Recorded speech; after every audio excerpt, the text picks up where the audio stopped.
Well, we've reached session 5 of our series in John, Life in His Name, and this week it's the feeding of the 5,000, so it's a really familiar story. So we're going to just get straight in there. So it's John chapter 6, verses 1 to 15. So I'll just give you a moment or two to find the passage in your Bibles.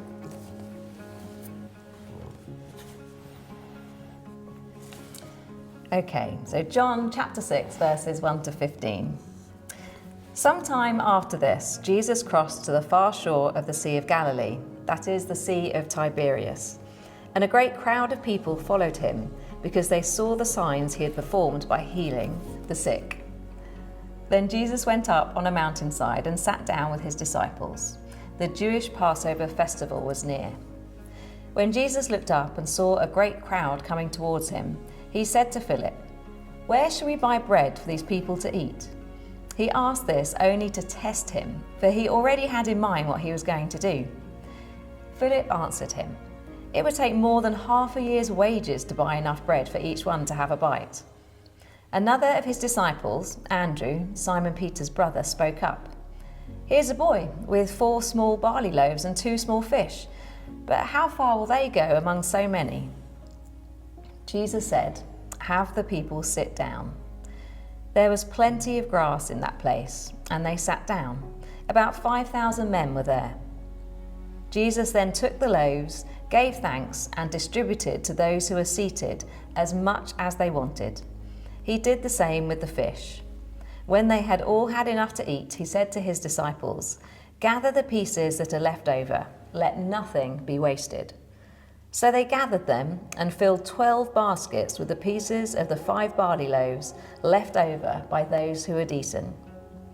After the people saw the sign Jesus performed, they began to say, "Surely this is the prophet who is to come into the world." Jesus, knowing that they intended to come and make him king by force, withdrew again to a mountain by himself. So as with all the signs that we've been looking at, how is John in this passage pointing people to Jesus through these signs? So as we've looked at week by week, there's almost 2 things going on. You have the surface layer of the miracle. It's where was it practically, what did Jesus do, who are the different characters in the story that Jesus is interacting with, and that's sort of the surface layer. And they're, as we've seen so far, they're really powerful just at the surface layer. There's loads going on. But John is quite clear that because these are not just miracles, they're signs, the miracle is pointing to a greater or a deeper truth. And so we're going to, in a moment, I guess, we could look at, well, what's going on with the practical, and then we'll look at, well, what is John pointing to? What is the deeper truth that he is trying to get his readers or listeners to grasp? Because as we've seen at the beginning of John, he wants us to grasp who Jesus is, and at the end he says, so that we can believe in him, so that we can receive life. Yeah. Now you must have preached on this. I mean, how long have you been preaching for? Oh, years, 30 years, I think. You must have preached on this one before, I'm guessing. I have. So this is, I guess, if you've been around church, our church, or any church, or Ocean Kids, or whatever, you will have definitely done the feeding of the multitude or the 5,000. And perhaps you'll do that now. So if you've got your Bibles there, or watching later on, you might want to pick up a Bible on your phone, and we'll kind of look at it together. And we might want to divide this passage up into three areas, really. We've got the people, we've got a problem, and then we've got the actual miracle. And so we'll look at those 3 areas and just see what is the surface layer looking like, because I think there's quite a lot that we can learn literally just looking at the surface. Should we do that? Let's do it. Yeah. Brilliant. So at John 6 verse 1 and 2, we have the context of what's going on. So it says, sometime after this, Jesus crossed to the far side of the Sea of Galilee, and a great crowd of people followed him. And we see in John that this idea of a crowd following Jesus is a recurring theme. And they're sort of like the foil or the thing that Jesus is sort of bouncing up against, and they're often not getting it. They're often they're used as, in a way, as a tool to show how do we get things wrong, and then Jesus is off to show how do we get things right. And so literally this is what it says, and a great crowd of people followed him because they saw the signs that he had performed by healing the sick.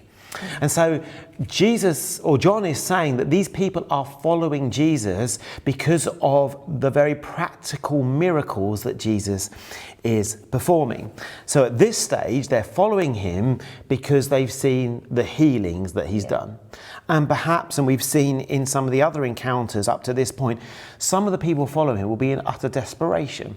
There'll be things going on in their lives where they've come to the end of themselves and are saying, we're following Jesus in the hope that he will provide something for me, whether that's healing, provision, being set free from demonic oppression.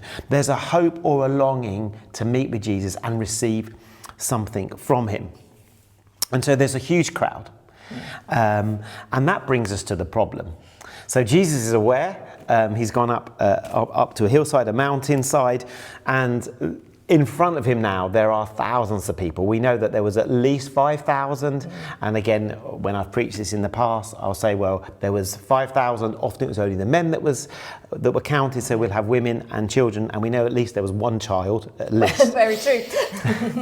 So we have maybe 10,000 people waiting and listening to Jesus to see what he'll do. And then Jesus does something very interesting with his followers. It's like he's seeing this crowd, and then he turns to his disciples, and almost indicates, well, what are you going to do about this? And so he comes towards, and he said to Philip, where shall we buy bread for these people to eat? And so he's sort of throwing the problem to Philip, and he's sort of not joking with him, but he's saying, well, there must be a physical solution, Philip. And Philip is like, oh, what are you talking about, Jesus? And he's like, it's going to take half a year's wages to buy enough food. That's problem number one. I don't think I've got £15,000 in my back pocket that I can use. And also, where? We're on a mountainside. I haven't got the money, and I haven't got the shop. And so Jesus is almost testing Philip a little bit and having that sense of, where's your faith, Philip? What's the practical solution to this amazing problem that we have faced? Philip in verse 7 answered, it would take more than a half a year's wages to buy enough bread for each of these ones to have a bite. So Philip, very rightly so, is thinking there is a problem now that there isn't a practical or a physical solution for. And then another disciple walks in. I love Andrew, because Andrew, we see early on in John's Gospel, is the one that keeps bringing things. Yes. So Andrew has brought one of the disciples to Jesus. Peter. That's right. His brother. Yeah. And now he's seeing another potential. He's seen the potential in Peter. You need to meet Jesus. And now he has found a child who's got a very basic lunch. Don't know whether the kid was happy to give his lunch away. Like, that's mine. Wait, that's mine. And so Andrew speaks up and says, I found there's a boy here in verse 9 with 5 small barley loaves and 2 small fish. But how far will that go among the thousands that are here? There's so many people. And I'm just wondering, reading that, has Andrew got almost that seed of faith? He's seen that in earlier John, but he's maybe the disciple that seems to have when there is a problem or an issue, he sees faith, even though he's doubting, but I don't think this is going to be enough. He seems to have that little lens of faith that actually becomes the seed of an amazing miracle, a simple lunchbox. A simple lunchbox. But it actually happens. I have brought my simple lunchbox with me. It's slightly embarrassing because it is bright pink. This was one of my girls' pet lunchboxes, but I've literally, my lunch today is actually leftover naan bread from Alpha the other night, which is very nice. Lovely. And some red hummus. But I'm not even sure this is going to feed me, let alone 1,000 people. But in a sense, Chris, this is exactly what Andrew has done. He said, I found someone with a bit of bread and some fish. Like this. And what does he do? Well, he takes that in and he gives it to Jesus. And as we read on, the moment Jesus receives it, he starts giving instructions. In verse 10, he says to his disciples, have the people sit down. There's plenty of grass here. There's about 5,000 men there, we read on. And in verse 11, this is the beginning of the miracle. In verse 11, it says this: Jesus then took the loaves.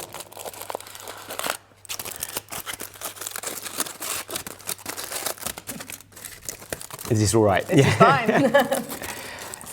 And he gave thanks. And then he started distributing the loaves to the crowd that was there, perhaps the disciples that were going out. And I'm just thinking, that's going to take some time. That's going to take some time. But here's the miracle, because he keeps It just keeps on. distributing and distributing and distributing. I'm not going to open the hummus. And the miracle is this, that Jesus has taken something that's completely insignificant, perhaps enough for one small boy. He's given thanks to his Father in heaven. And then from that seed of a miracle, he's just caused an abundance. He's giving and giving and giving and giving and giving. We don't know the mechanics of how, but it's recorded that everyone in verse 12 had had enough to eat. And then Jesus said to the disciples, okay, now I want you to gather the leftovers. And so they're walking around, okay, and this must have taken hours to do. And it says in verse 13, so they gathered all the leftovers, and it filled 12 baskets with the pieces of 5 barley loaves left over from those who had eaten. So in Jesus' hands, something that seems really insignificant was given to him, and in his hands he multiplied it and turned it into one of the most amazing miracles that provided for the needs of thousands upon thousands. So Andrew was important. He had a glimmer of faith that maybe I can give this to Jesus, even though it seems utterly ridiculous. And the boy was significant. He offered the very simple and the only thing that he had to Jesus. And so it seems that when we bring things to Jesus or offer things to Jesus, he can take what appears to be insignificant and in his hands turns that into an amazing miracle.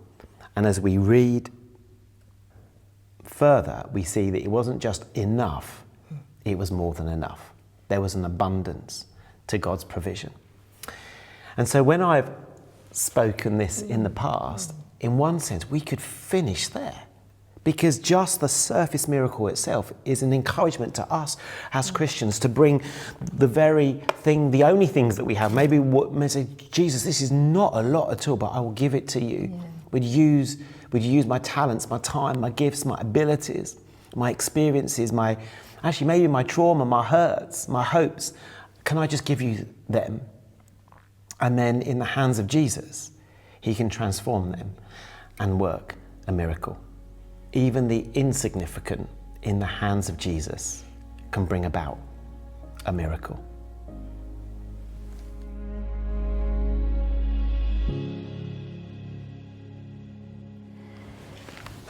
So obviously we've looked now at the miracle itself, and in and of itself that's like, it's really rich and powerful, just that story alone. But we know that John often has a key that unlocks a deeper meaning. So what is the key in this particular passage? Well, yes, that's right, Chris. Often John will put what seems to be an inconsequential little fact into the text that we might just skim over, which we did just now, actually. But that often little bit of information is exactly that, a key that says, oh, no, this is how this becomes a sign. Okay. And so the key has 3 elements, if you like, but the first 2 elements are seen in verse 3 and 4. It says this. Jesus went up a mountainside, sat down with his disciples. The Jewish Passover festival was near. So we might think, happy days, brilliant. Okay. He's on the side of a mountain and it's at a certain time of year. Well, that gives 2 elements of the key. So firstly, Jesus has gone up a mountain, and that's significant. Secondly, Passover festival is near. And thirdly, there's the nature of the miracle itself. Those 3 elements are indicating that this sign is pointing to something even more significant. Okay. So can you unpack those for us a little bit more then? Obviously. I'd love to. Yeah, so firstly, when we say Jesus went up a mountain, well, actually the Bible Project's got a whole series at the moment looking at the place that Mount is Bay in the biblical narrative, and often that was seen as a place where you would encounter God. And especially in the story of Exodus, when we look at Moses, a lot of his significant encounters with God happen where? Up a mountain. On a mountain, exactly. And so when we see that Jesus has gone up a mountain, it's like, oh, this is reminiscent of the encounters that Moses has had. But how do we know it's really Moses it's pointing through? Well, that's verse 4. The Jewish Passover festival was near up a mountain at Passover. What is Passover about? It's a celebration, that meal that they had to remember that God, through sacrifice, led his people out of a place of slavery through a time of wilderness, but into the promised land. And we did actually look at that last term. We looked at that idea of Exodus. And so we have Jesus on a mountain, that's reminiscent of Moses. We have the Jewish Passover, reminiscent of Moses, who's the chosen leader that brought God's people out of slavery into freedom. And what's one of the main things that Jesus is doing a miracle with? Food. Bread. Yeah, bread. While they're in the wilderness, what is God providing? He's providing manna. And what's really interesting with manna, if you go back in Exodus and read about that, it's very clear that every morning this manna is forming on the ground to feed the Israelites. They need food, they need sustenance, they need physical replenishment. Yeah. And so God's providing that. And the word manna literally means, what's that? It literally means, what is this? And so they make it into bread. And it's very clear that for 6 days of the week, the manna falls. And they say you only need to take enough for the day. There is enough manna for today. On the 6th day, you're to collect double the portion because that will be your Sabbath provision. And some of the people, the Israelites, are like, oh, we're not going to pay attention. We're just going to take more. And the Bible is clear that when they took too much and they didn't trust God for the day, it rotted. Okay. And so with Jesus, we've got on a mountain that encounter with God. At Passover, God's people being taken from slavery into freedom, and a miracle involving bread of God's provision when there doesn't seem to be anything available. But as we look through those elements, this is pointing to the sign that Jesus is coming as a new Moses, but a greater Moses. And so there's 3 elements in one sense of what Moses did.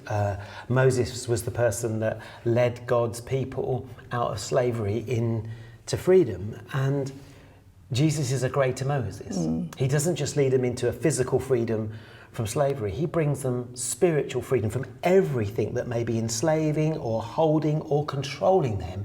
Jesus is greater than Moses because he's bringing absolute freedom. And even with the nature of how much was left over, Jesus does the miracle. There wasn't just enough. What was there?